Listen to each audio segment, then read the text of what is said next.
नमस्कार, आप देख रहे हैं कशिश न्यूज और आपके साथ मैं हूं दीपक शर्मा। भूमिगत गतिविधियों के संचालन से देश के अधिकांश भूभाग पर सत्ता संचालन तक संघर्ष के दिनों वाली जनता पार्टी के गठबंधन वाले प्रयोग से सफलता का सटीक नुस्खा तैयार कर सत्ता में बने रहने वाले एनडीए के संजोग तक, स्वयंसेवक संघ से संबंध के कारण प्रतिबंधित होने से लेकर संघ के स्वयंसेवक की पहचान के साथ सत्ता के सर्वोच्च पदों पर प्रतिष्ठित होने तक, भारतीय जनता पार्टी अपनी पहचान ऐसे संगठन के रूप में बताती है जो एक सुदृढ़, सशक्त, समृद्ध, समर्थ एवं स्वावलंबी भारत के निर्माण के लिए प्राचीन भारतीय सभ्यता, संस्कृति और उसके मूल्यों से प्रेरणा लेते हुए विश्व गुरु के रूप में भारत को वैश्विक पटल पर स्थापित करने को लेकर निरंतर सक्रिय है। पंडित दीनदयाल उपाध्याय के एकात्म मानव दर्शन के वैचारिक मार्गदर्शन में पंचनिष्ठा यानी राष्ट्रवाद और राष्ट्रीय अखंडता, लोकतंत्र, सर्वधर्म समभाव और गांधी प्रेरित शोषण मुक्त समरस समाज की स्थापना, साथ ही मूल्य आधारित राजनीति करने वाली पार्टी के तौर पर वाजपेयी जी के नेतृत्व में हम दो हमारे दो का ताना सुनने से लेकर नरेंद्र मोदी के नेतृत्व में लगातार तीसरी बार सरकार बनाने के साथ विश्व में सबसे ज्यादा कार्यकर्ताओं की संख्या का रिकॉर्ड अपने नाम कर चुकी पार्टी है। 2047 के विकसित भारत की संकल्पना को साकार करते हुए वैश्विक मंच पर सशक्त पहचान स्थापित करने में सफल होती पार्टी पर जनता का दिल चुराने से लेकर वोट चुराने तक का आरोप लगा। संवैधानिक संस्थाओं के दुरुपयोग से लेकर संविधान बदलने तक का आरोप लगा। पार्टी के शीर्ष नेताओं पर अपशब्दों की बौछार होती रही, लेकिन पार्टी की ताकत और संख्या बल के साथ आत्मनिर्भर और अंत्योदय के आधार पर बढ़ती गई भारत माता की प्रतिष्ठा।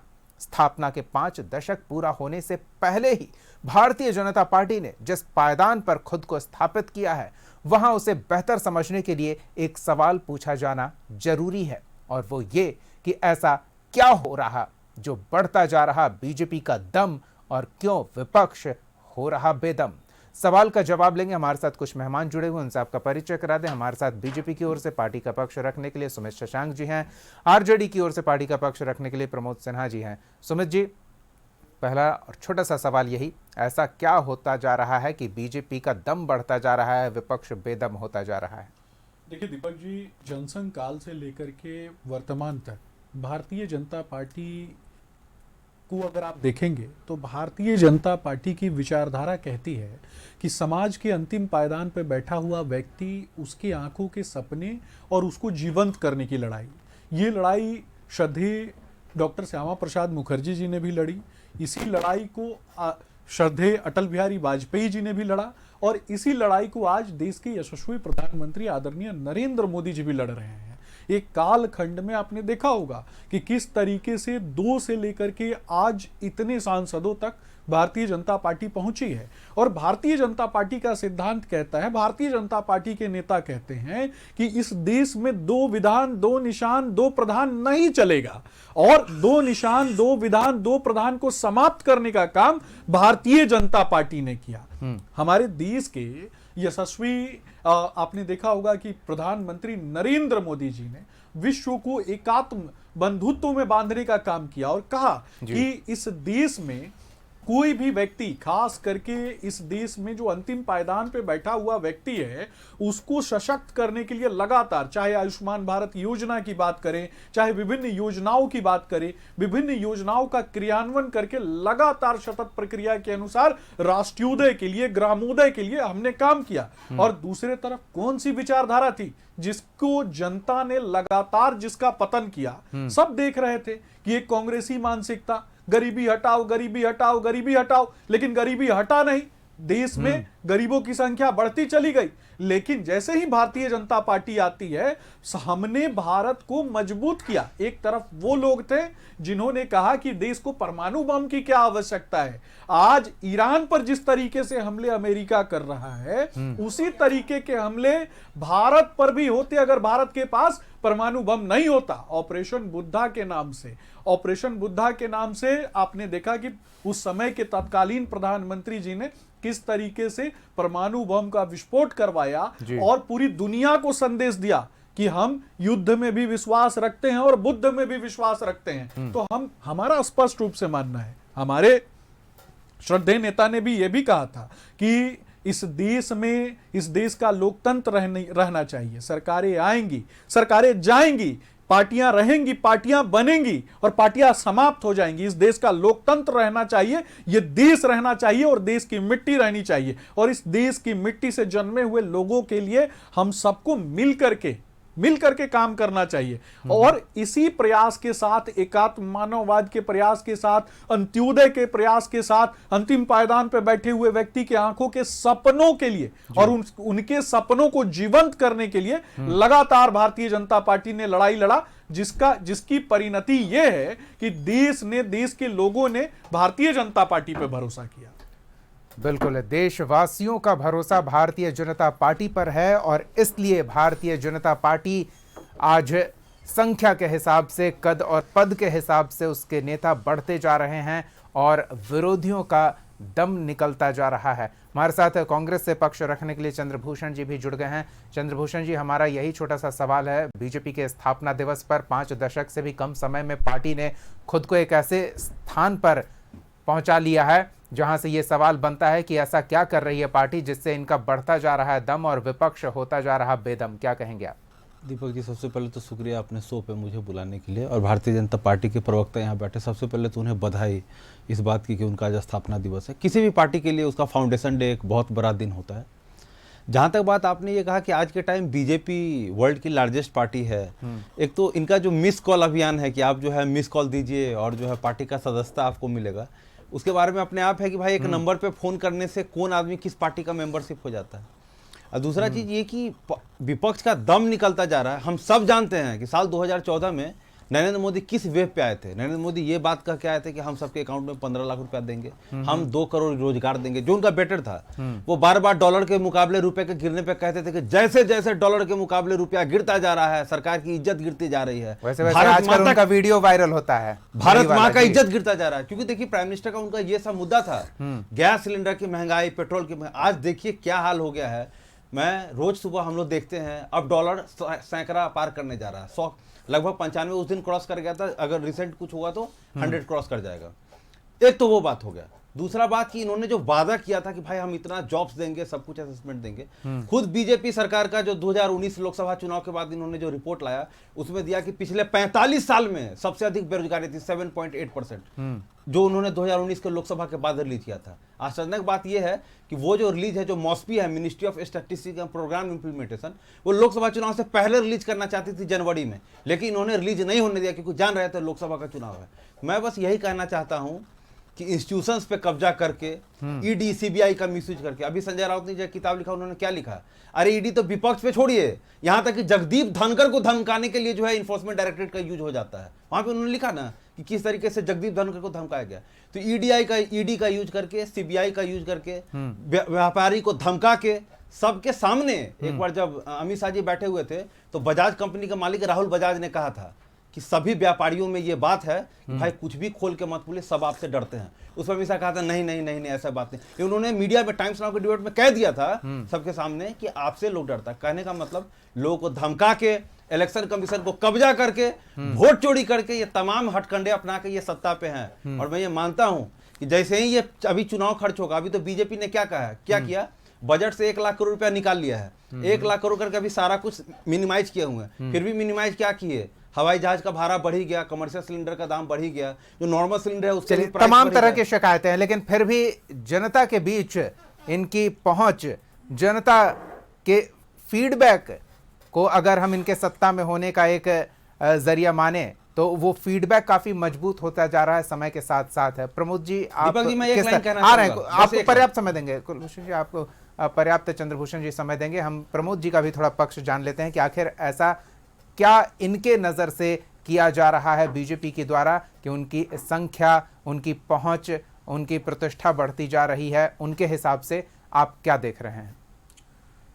दीपक जी, आज भारतीय जनता पार्टी का स्थापना दिवस है और जिस प्रकार से भारतीय जनता पार्टी ने पूरे देश में जो भारत का लोकतंत्र है और भारत की जो संवैधानिक व्यवस्था है उसको जिस प्रकार से तार तार करने का काम किया है और संवैधानिक संस्थाओं का दुरुपयोग करके अपनी ताकत को बढ़ाने का काम किया है और विपक्ष पर उन्हीं तमाम संवैधानिक संस्थानों का दुरुपयोग करते हुए विपक्ष के नेताओं पर जिस प्रकार से चाहे ईडी हो, सीबीआई हो, आपको पता है कि अगर आप जैसे देख लीजिए 2014 के बाद की बात, तो आप देख लीजिए 95% जो केसेज हैं वो विपक्ष के नेताओं के ऊपर ही इन लोगों ने करवाने का काम किया। दूसरी बात आप देख लीजिए कि जिन विपक्षी नेताओं पर भारतीय जनता पार्टी के नेता, देश के प्रधानमंत्री नरेंद्र मोदी जी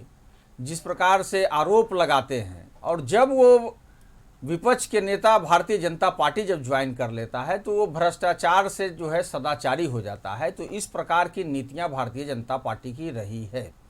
अब देखिए, मैंने लोकतंत्र के बारे में इसलिए कहा कि लोकतंत्र की खूबसूरती क्या है।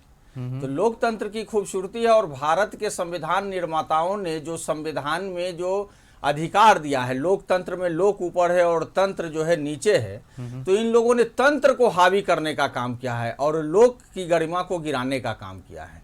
ये महत्वपूर्ण पहलू है। आप देखिए जिस प्रकार से अभी आपने कहा सर्वधर्म समाज, राष्ट्रीय एकता, अखंडता, ये हम नहीं कह रहे हैं, ये आप बीजेपी के परिचय पत्र को आप पढ़ेंगे तो उनके पहले पेज पर ही उनके परिचय वाले मैंने उन शब्दों को उठाकर आपके समक्ष रखा है। मैं आपके इंट्रो में ये सारी बातें आ रही थी, और अभी भाजपा के प्रवक्ता बोल रहे थे कि समाज के अंतिम व्यक्ति के सपनों को जीवंत करने की लड़ाई भारतीय जनता पार्टी लड़ती है। तो मैं इनसे पूछना चाहता हूं, पूरा देश जानता है कि किस प्रकार से ये उद्योगपतियों को जो है आगे बढ़ाने का काम करते हैं, और देश के वो तमाम जो संस्थाएं थी जिनको जो है एक लंबे संघर्ष के बाद, आजादी के बाद जो है जो सरकारें आई, चाहे आप पंचवर्षीय योजनाओं को आप देख लीजिए, जब जरूरत हुआ तो उन सरकारों ने पंचवर्षीय योजनाओं के को मूर्त रूप देते हुए कभी औद्योगिकरण करने का काम किया, कभी हरित क्रांति करने का काम किया, कभी मत्स्य क्रांति करने का काम किया, कभी दुग्ध क्रांति करने का काम किया, और समाज के अंतिम व्यक्ति को उनको उनका स्थान दिलाने का काम किया। लेकिन आज आप देखिएगा भारतीय जनता पार्टी जब से सरकार में आई है तो उन संस्थाओं को इन लोग जो है पूंजीपतियों के हाथों में देने का काम किया है। एक लाल किला जिस जो प्राचीर पर खड़ा होकर के प्रधानमंत्री जो है झंडा फहराने का काम करते हैं, उसको भी डालमिया को उसके रख रखाव के लिए देने का काम किया है।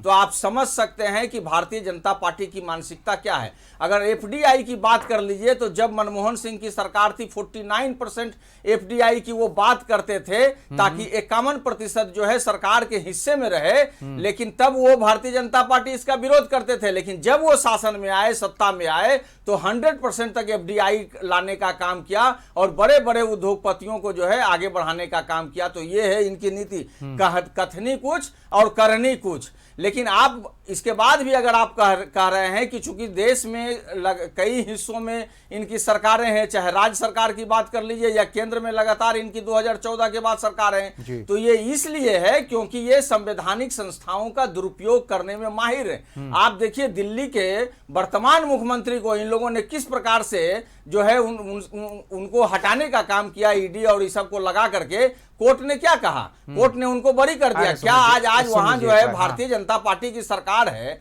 लेकिन उस समय तो वर्तमान में आप पार्टी की सरकार थी। इन्होंने विपक्ष के नेताओं को, आप बगल के राज्य झारखंड में आप देख लीजिए क्या करते हैं ये लोग। हेमंत सोरेन को हटाने का काम किए उस समय, लेकिन वहां की जनता ने उनको जैसे दोबारा जो है बनाने का काम किया। तो ये सवाल है कि अगर देश जीवंत तब रहेगा जब देश का लोकतंत्र जीवंत रहेगा और तमाम संवैधानिक संस्थाएं जो उनको अधिकार दिया गया है, चूंकि जनता के लिए उनको बनाया गया था, तो जनता के अनुरूप उनका आचरण और कर्तव्य हो और कार्य और अधिकार। छोटा सा सवाल आप दोनों से, और इससे पहले कि मैं सुमित जी के पास जाऊं, बीजेपी के शासन में होने का क्या तरीका है, क्या टेक्निक है, इसके बारे में आप दोनों ने बताया। हम थोड़ा ये भी जान लेते हैं कि इससे पहले कई दशक तक कांग्रेस का शासन रहा है, तो उसके कई साल तक कई बार प्रधानमंत्री उसकी पार्टी के रिपीट होते रहे हैं, तो उसका क्या कारण मानते हैं? जल्दी जल्दी संक्षेप में इसका जवाब प्रमोद जी पहले आप दे दीजिए। कांग्रेस के लंबे समय तक शासन में रहने का क्या कारण मानते हैं? नहीं, देखिए, जब देश की आजादी में जिनका योगदान है 1885 में राष्ट्रीय कांग्रेस, चलिए ठीक है, समझ ये गया। आप सुनिए आजादी ना। का वो पेंशन खा रहे थे। नहीं, आजादी का पेंशन नहीं, आजादी मतलब में चुनी जिनका हुई सरकार नहीं थी वो। योगदान रहा है, और आज जो सरकारें हैं उनका तो आजादी में कहीं कोई जिक्र ही नहीं है। हाँ, वही पेंशन खिलाने की बात कर रहे हैं ना, कि आजादी देश के नवनिर्माण में या कहिए आधुनिक भारत के निर्माण में अगर योगदान को आप श्रृंखलाबद्ध देखिएगा, तो मैंने इसीलिए आज पंचवर्षीय योजना का नाम इसीलिए मैंने लिया। और समय समय पर कभी कोई देश आंख दिखलाता था, दीपक जी, कि मैं आपको खादान तक नहीं दूंगा, तब यही देश के प्रधानमंत्री लाल बहादुर शास्त्री जी ने एक शाम भूखा रहना मंजूर किए, लेकिन जो है किसी दूसरे मनमोहन सिंह जो डॉजियर पाकिस्तान के सामने गिड़गिड़ाते थे, अमेरिका से गिड़गिड़ाते थे, गुहार लगाते थे, नहीं दीपक जी, बिल्कुल नहीं। चंद्रभूषण जी, कांग्रेस के शासन में रहने का आप कारण बताइए, फिर हम सुमित जी से समझेंगे। मैं एक आपके लाइन में आरोपों का बताता हूं, जवाब जिस देंगे। नेहरू को भारत मिला उसका जो पिछला 50 साल था वो -1.5% में नेहरू को मिला। पिछला 50 साल डॉलर 1 रुपए का था। एक मिनट, नेहरू ने अगले 17 साल में भारत को 3.5% ग्रोथ रेट से बढ़ाया। डॉलर 20 रुपए बात पहुंच हम गया। नहीं,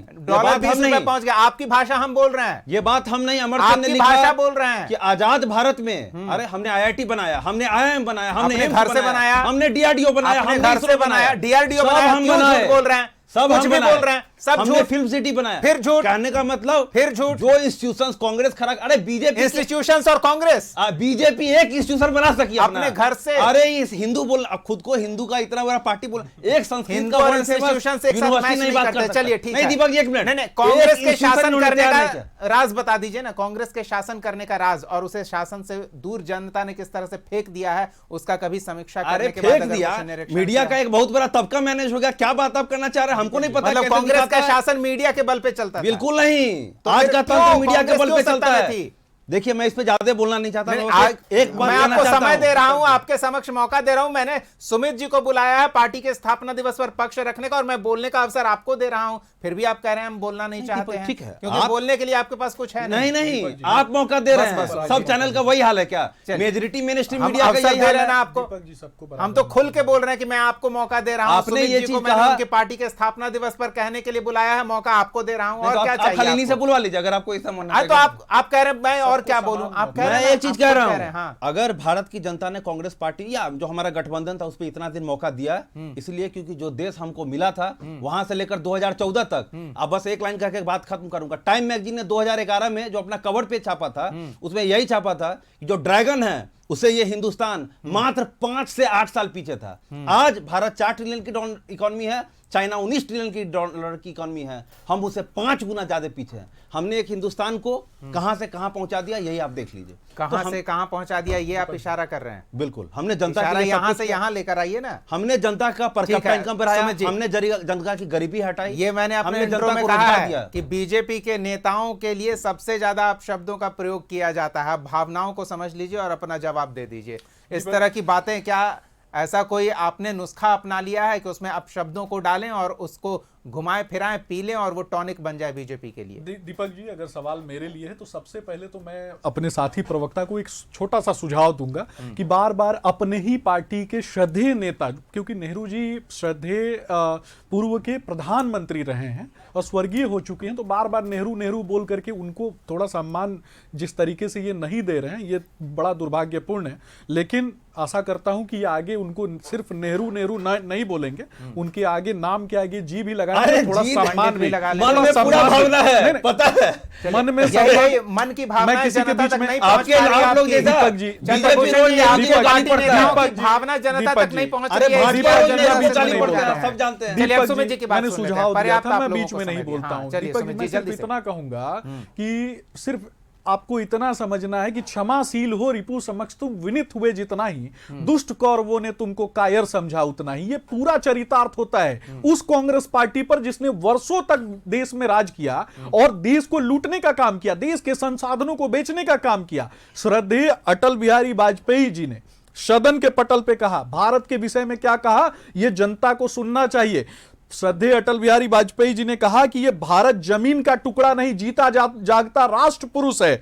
यह चंदन की भूमि है या वंदन की भूमि है, यह तर्पण की भूमि है या अर्पण की भूमि है। इसका कंकड़ कंकड़ मैं बीच में नहीं बोल रहा था ना, आप अपनी आपको मानसिकता, देंगे, आप अपनी मोदी जी डोनाल्ड ट्रंप बीच में नहीं बोल रहा कर देते हैं, बात वो है। अब वो 50 बार कहते हैं अब हमने मैं पाकिस्तान चुप के हो साथ जाता झगड़ा हूं। छुड़ाया। अब उन्होंने 50 बार मैं कह दिया ना कि इटली- हमने आप भारत किस पाकिस्तान नेता का लड़ाई नाम ले रहे लड़ाया। हैं जो सुबह कुछ बोलता है शाम को अपनी बात से पलट दीपक जाता है? जी, आपको उस नेता पर भरोसा दीपक है? जी, my friend Deepak Donald ji, Trump Modi ji Deepak कहते जी, थे, दोस्ती दीपक खत्म जी, हो गई। अगर वो दीपक एक जी, बात अब कहा दीपक जी, कि- मैं इनके चलिए बीच में सुमित नहीं जी, बोला था। आइए दीपक सुमित जी, जी, मैं आप ही इटली के जवाब बारे में दीजिए। नाचने वाले आप के जवाब- विषय में तो बोला नहीं हूं, यहाँ तो देखिए, भारतीय जनता पार्टी ठीक की है, बात हो रही सुमित है। जी, सुमित जी, इस तरह से नहीं। नहीं तो वही तो बात कर रहा हूँ, नहीं, मेरे नहीं। बीच में क्यों बोल रहे हैं? जो आपके लिए प्रयोग किया जाता है आप उनके लिए वही ना तो मैं करें। बोल रहा हूं, मैं चलिए तो अपनी बोल बात नहीं रहा रखिए। था ना। आपने ये ऐसा पढ़े क्या लिखे किया? अगर आपने व्यक्ति ऐसा हैं, क्या तो पढ़े किया लिखे कि की 200 तरफ से behave आज तो करेंगे। 400 के लक्ष्य की ओर बढ़ रहे मैंने तो हैं? वही बोला कि बताइए। क्षमाशील हो रिपु समक्ष तुम विनीत हुए, जितना ही दुष्ट को और बने तुमको कायर समझा उतना ही। जब इस देश की कंकड़ कंकड़ को हम शिव कहते हैं और इस देश के बूंद बूंद को, इस देश की जो बारिश की बूंदे हैं उसको हम गंगा जल कहते हैं, तो इन लोगों की छाती फटती है।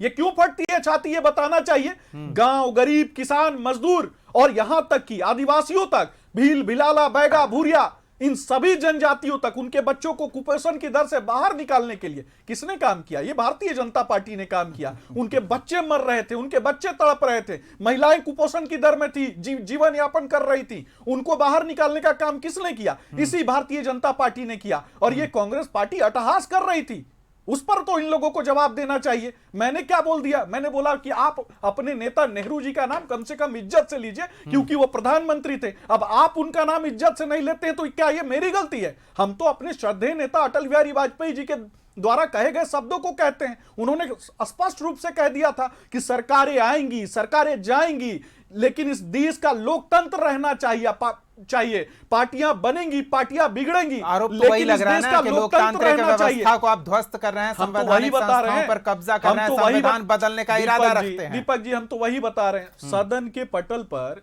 जब लोकतंत्र की मर्यादा को तार तार करने का काम राहुल गांधी जी कर रहे थे, आंख मार रहे थे, और ये भी देखा गया कि जब जिस बजट की बात, जिस बजट की बात हो रही है ना, उस बजट के समय में इनके नेता विदेश में पिकनिक मनाने चले जा रहे थे। हमने तो कहा कि इस देश में 2 विधान 2 निशान 2 प्रधान नहीं चलेगा। ये तो भारत के मस्तक कश्मीर को पाकिस्तान को दे देना चाहते थे, पाकिस्तान के तलवे में फेंक देना चाहते थे। हमने उसको बचाया। राम मंदिर बनाने की बात कही तो राम मंदिर बनवाया। इनको तो राम मंदिर में जाना भी नहीं था। अब ये कहेंगे जब राम मंदिर हमने बनवा दिया तो ये कहेंगे आकर के कि ये हिंदू हिंदू करता है। और आपका नेता जब केरल का एक दल कहता है कि हिंदुओं को मार करके मंदिरों के आगे टांग देंगे और हिंदुओं को जिंदा जला देंगे, तो आपका नेता उसका महिमा मंडन करता है। और कांग्रेस के पार्टी के मुखिया जब सदन के पटल पे महत्वपूर्ण मुद्दों पे बात होती है तो जाकर के चीन में घुटने टेक देता है, चीन में जाकर के तलवे चाटता है, कम्युनिस्ट पार्टी के मेमोरेंडम ऑफ अंडरस्टैंडिंग साइन करता है।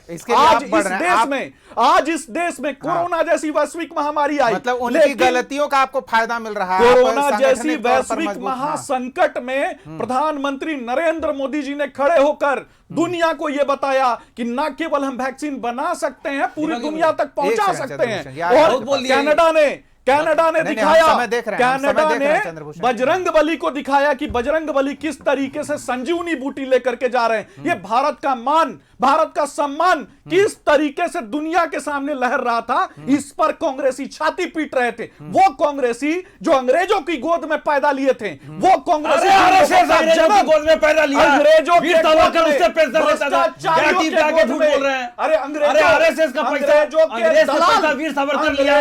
दलाल तो कांग्रेसी है, अंग्रेजों के दलाल कांग्रेसी। चंद्रभूषण जी, चंद्रभूषण जी, अंग्रेजों के दलाल कांग्रेसी। ये देश को आगे बढ़ाने की बात चंद्रभूषण जी, करेंगे क्या? गड़े मुर्दे ना उखाड़े, दुर्गंध आएंगे। गड़े मुर्दे ना उखाड़े, दुर्गंध आएंगे। आजादी से पहले का भी कुछ गड़ा मुर्दा है क्या? इस हाँ है ना। के लोगों को एक कांग्रेसियों से सेकंड, सुमित जी, दुर्गंध आती है। सुमित जी समझ उन दे, कांग्रेसियों से जिसने भारत के मस्तक को तोड़ने का काम किया था। चलिए, आर्टिकल 370 ठीक है, आपके कामों को देख रहा है देश, आपके पार्टी के कामों को देख रहा है देश। राम मंदिर क्यों नहीं बनने दिया ये बताओ, मुसलमानों की नसबंदी क्यों करवाई ये बताओ, दलितों को पकड़ पकड़ के उसकी नसबंदी क्यों करवाई ये बताओ। हो गया बताना था ना। चलिए, हो नहीं ठीक है, गया। चंद्रभूषण जी, आप जैसे लोग देखिए ये हंस रहे हैं, किस पर हंस रहे हैं? नेहरू जी पर हंस रहे हैं कि सोनिया गांधी पर हंस रहे हैं? अपनी दुर्गति पर हंस रहे हैं। नहीं, जब शब्द राहुल ना हो गांधी पर हंसते तो हैं, इस तरह के पूरा देश हंस रहा है राहुल गांधी पर, अब आप हंस रहे हैं तो ये कौन सी बड़ी बात है? शब्दों मैं के आपसे अभाव में हंसना- ये भाव प्रकट हो रहा है राहुल गांधी पे उनका। हंसना छोड़ दीजिए। जल्दी से हम प्रमोद जी से राहुल जानते गांधी पे हैं। हंसना छोड़ प्रमोद जी, दीजिए। बीजेपी पर एक ये भी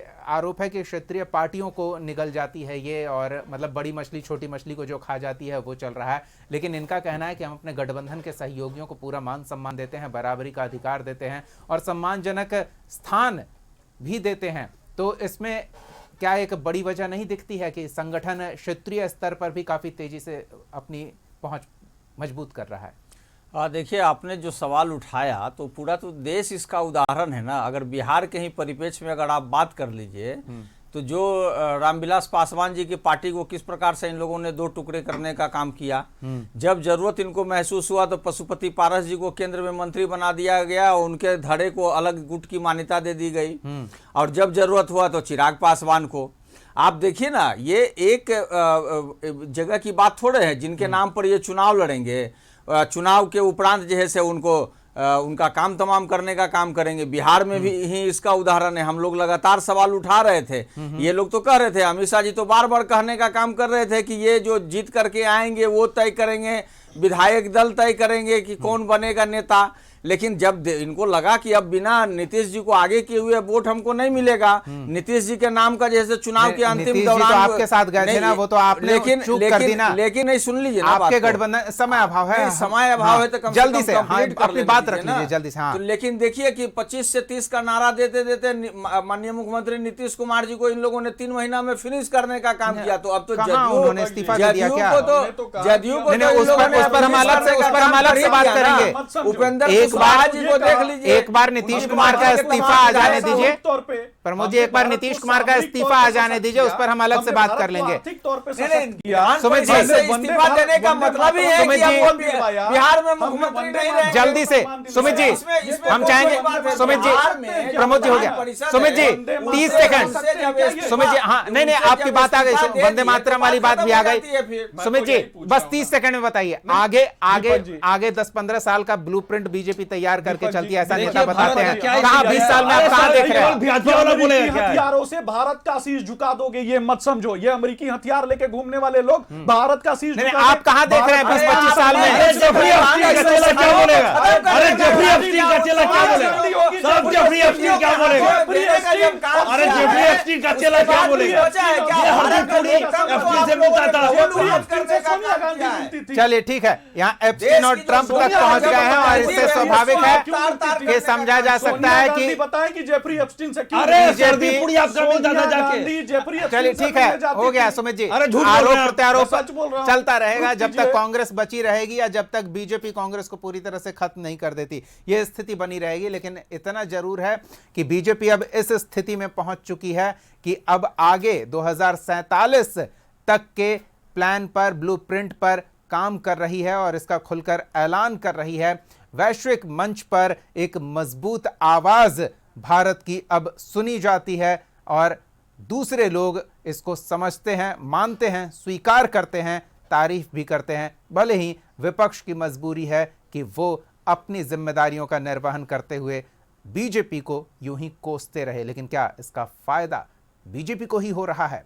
ये आने वाले समय में पता चलेगा। फिलहाल अभी के लिए इतना ही। बहुत बहुत धन्यवाद प्रमोद सिन्हा जी, सुमित शशांक जी और चंद्रभूषण जी अपना समय देने के लिए, चर्चा में शामिल होने के लिए। अगले एपिसोड में एक और सवाल के साथ हम फिर मौजूद रहेंगे। तब तक के लिए देखते रहिए कशिश न्यूज।